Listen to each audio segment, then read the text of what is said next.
Hello friends, welcome to my channel. ఇంటింటి Ramayanam serial సోమవారం ఎపిసోడ్లో ఏం జరగబోతుందో చూద్దాం.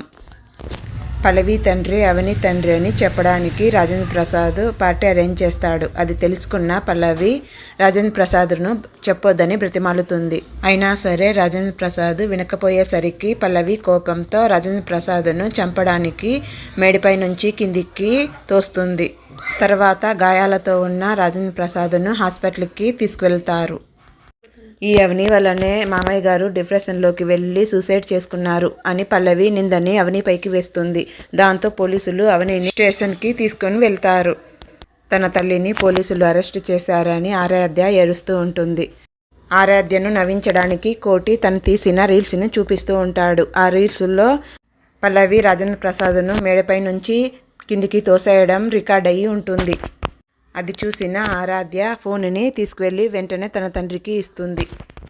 ఆ వీడియోని చూసిన అక్షయ్ అవని ఏ తప్పు చేయలేదని తెలుసుకొని ఆ వీడియోని తీసుకెళ్ళి వెంటనే పోలీసులకు ఇచ్చి అవనిని విడిపిస్తాడు. అంతే ఫ్రెండ్స్, సోమవారం ఎపిసోడ్లో ఏం జరగబోతుందో తెలుసుకున్నాం కదా. తర్వాత అవని తన మామయ్య గారిని చంపాలని చూసింది పల్లవినేనని ఎలా తెలుసుకుంటుందో చూద్దాం. ఈ వీడియో మీకు నచ్చినట్లయితే లైక్ చేసి షేర్ చేసి అలాగే మా ఛానల్ని తప్పకుండా సబ్స్క్రైబ్ చేసుకోండి ఫ్రెండ్స్.